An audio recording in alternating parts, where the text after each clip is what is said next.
Bonjour, sois bienvenue ici à la chaîne La Magie de la Sagesse.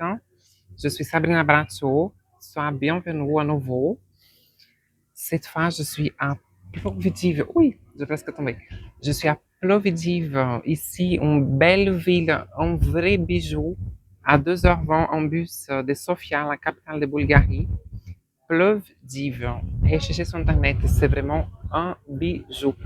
C'est des jolies maisons, c'est magnifique l'espace ici.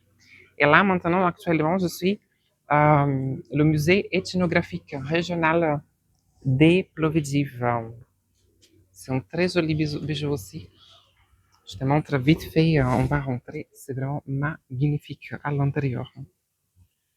Regarde ça. Je te fais visiter l'architecture ici. C'est magnifique. Les maisons asymétriques, un peu décalées, des petits rouelles aussi. C'est super joli. Plovdiv, c'est la deuxième fois que je visite ici en Bulgarie. Ce pays magnifique, très exotique, un pays de l'Est, riche en histoire, aussi comme la France. Regardez tous ces détails. En plus, la maison date de 1000, c'est marqué là tout en haut, 1847. 1847. C'est incroyable. Hein? Alors, le thème d'aujourd'hui, ce sera un thème assez court aussi, mais très polémique. Oui, je suis complotiste. C'est le thème que je voulais aborder ici avec toi aujourd'hui. Je suis complotiste. Donc, pourquoi je suis complotiste, entre guillemets, ou sinon le vrai mot complotiste, hein. Mais en fait, parce qu'aujourd'hui, à nos jours, on est plus informé par des complotistes, par des personnes soi-disant complotistes indépendants, des personnes bienveillantes qui veulent informer, alerter l'humanité, les citoyens, donc des complotistes indépendants, que par des médias officiels, des journalistes et même du gouvernement. Parce que quand on observe vraiment les informations, surtout depuis l'année 2020, on comprend vite fait le sens de l'information.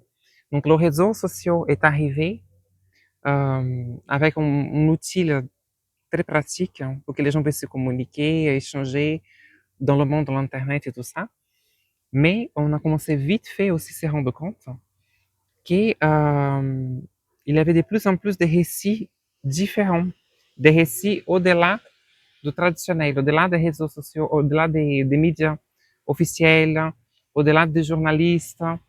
Les gens commencent à se poser des questions, les gens commencent à sortir du récit officiel parce qu'ils commencent à chercher, ils commencent à se poser des questions, ils commencent à s'informer ailleurs et pas que par les chaînes de télé. Et donc, disons que la pandémie de 2020, c'était le déclencheur pour ça. Beaucoup de gens commençaient à ouvrir les yeux par rapport en fait les mensonges qui circulent, les mensonges qu'on est tous et toutes,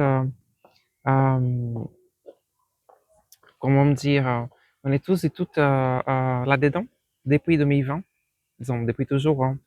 Mais avec l'Internet, ça a commencé à montrer un nouveau visage dans l'ère de l'information. Les gens commençaient à se poser des questions, les gens commençaient à comparer. Même si énormément de personnes, surtout pendant la crise, a été discrédité, traité de fous, de malades, même des problèmes psychologiques ou psychiatriques, même des professeurs renommés comme Raoult, Didier Raoult, ou Olo Perroni aussi. Ça veut dire des personnes qui sont là-dedans, qui sont spécialisées, qui connaissent leur métier et a été complètement ridiculisé pendant cette époque 2020 en fait. Et là, maintenant, on est en 2026, les gens vraiment commencent à donner plus l'écoute à des personnes soi-disant complotistes sur les réseaux sociaux. Les gens commencent à informer plus sur les réseaux sociaux avec des personnes indépendantes, des sources indépendantes, des organismes non but lucratifs qui par les chaînes de télé et par les médias. Et la preuve aujourd'hui, c'est qu'on est, pardon, on est en 2020, 2026, Et on commence à comprendre vraiment que tout a été orchestré, tout a été en théâtre. Il y a eu énormément des contradictions de récits, ce qu'ils ont dit. Pas besoin de répéter tout ici, hein. Donc, les tests, les masques et compagnie, qui est loin d'être sécurisé, loin d'être bon pour la santé, sans effets collatéraux. Et aujourd'hui, on commence à donner raison à ces personnes, à ces groupes de personnes qui essayent de nous alerter depuis toujours, en fait. Mais ça a rendu plus évident l'année 2020. Donc aujourd'hui, bravo à toutes ces personnes complotistes. Moi, je suis une et fière parce que moi aussi, j'essaie d'alerter tous ces gens pour développer le sens critique, s'informer autrement, chercher, faire des recherches, poser des questions, utiliser le sens logique parce qu'on produit comme ça, on ne produit pas en 6 mois. Donc, il faut des années pour être vraiment bien étudié les effets collatéraux et tout. Et aussi poser le sens parce que le sens critique, parce que c'est où la liberté? Avant tout, l'être humain, le citoyen doit être libre pour choisir, libre de savoir ce qu'il veut ou pas pour sa santé. C'est-à-dire, aujourd'hui, même avec plein d'études scientifiques qui prouvent que le tabac, par exemple, c'est très mauvais pour la santé et c'est cancérigène, et pourtant c'est légal et c'est en vente partout. Même si en Bulgarie, par exemple, souvent les kiosques ouverts 24 heures sur 24, l'alcool et tous les tabacs. Donc ça, même les gens sachant que c'est mauvais pour la santé, bah, c'est légal, donc les gens peuvent acheter. Par contre, une personne qui va refuser un produit expérimental pour questions religieuses, pour questions personnelles, bah, ils ont reçu tellement des pressions au niveau des familles, au niveau du travail, au niveau de la classe sociale, l'environnement. Il y a beaucoup de problèmes ici. Et en fait, et là, on voit qu'il y a vraiment un problème. Donc, pourquoi forcer les gens à prendre un produit expérimental? Aujourd'hui, on connaît toutes les vérités qui sortent, plus de, je sais pas combien de pages des effets collatéraux. Et les gens avant essayaient d'alerter.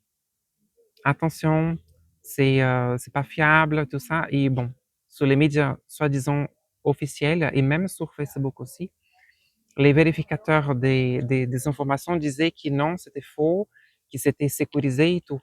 Donc, même les vérificateurs soi-disant indépendants, ils ont menti. C'est ça le mot. Je peux dire, ils ont menti. Ils ont tous menti. Carrément. Sans aucun scrupule. Surtout, en fait, la distanciation sociale, les tests, les masques et tout. Rien n'est fiable, rien est vraiment sécurisé. Euh, L'unique chose que je vois, et beaucoup de gens voient, c'est simplement le business en arrière tout ça. Donc oui, je suis complotiste et fier. Dans l'ère de l'Internet aujourd'hui, l'ère de l'information, à mon avis, l'être humain, les citoyens commencent à vraiment comprendre que lui, il doit faire des recherches. Il ne doit pas attendre la soupe toute prête. Il ne doit pas attendre euh, l'information arriver tout prête et suivre sans se poser des questions, sans contester. Les gens, le citoyen, l'être humain doit toujours utiliser son libre arbitre, d'analyser l'information, de faire des recherches, de comparer, de voir si ça résonne dans son cœur, dans son style de vie, dans sa vie. S'il veut ou pas suivre euh, certaines méthodes, soi-disant presque obligatoires, dans un contexte anxiogène. Parce que c'est où la liberté d'expression dans ce moment? Je peux dire que depuis 2020, les gens n'ont pas eu le libre arbitre de bouger, de sortir, de voyager tranquillement, sans se soumettre à soi-disant des lois temporaires absurdes. Et aujourd'hui, on comprend vraiment que tout ça, c'était un gros théâtre. Ça n'a rien aidé. Ça a juste détruit l'économie, parce que le commerce, l'économie, plein d'entreprises fermées, plein de problèmes psychologiques aussi, des personnes qui étaient renfermées longtemps, des personnes âgées aussi. Et on voit que des choses négatives. Je vois rien de positif dans tout ça. C'est que de la manipulation. Donc, le message d'aujourd'hui, c'est développe ton sens critique, fais des recherches, ne laisse pas aller toujours 100% par les récits officiels. Pense par toi-même, fais des comparaisons, fais des recherches, utilise le sens critique, Au moment que ça commence à vraiment à mettre énormément de pression, là, il faut déjà se poser des questions. Est-ce qu'il y a quelque chose qui ne va pas? Parce que si c'était vraiment quelque chose de trop beau, trop positif, ils n'auraient pas mettre aussi des pressions sur toute la population mondiale. Et on voit le résultat aujourd'hui sortir de plus en plus dans les réseaux sociaux. Parce que sur les médias traditionnels, ils hésitent quand même de parler de tous ces effets collatéraux. Voilà. Renseigne-toi, cherche, pose des questions, utilise le sens critique. Et rappelle-toi toujours, n'attends pas la vérité arriver. Cherche-la. Un gros bisou depuis ici Plovdiv en Bulgarie et à la prochaine vidéo. Ciao, ciao.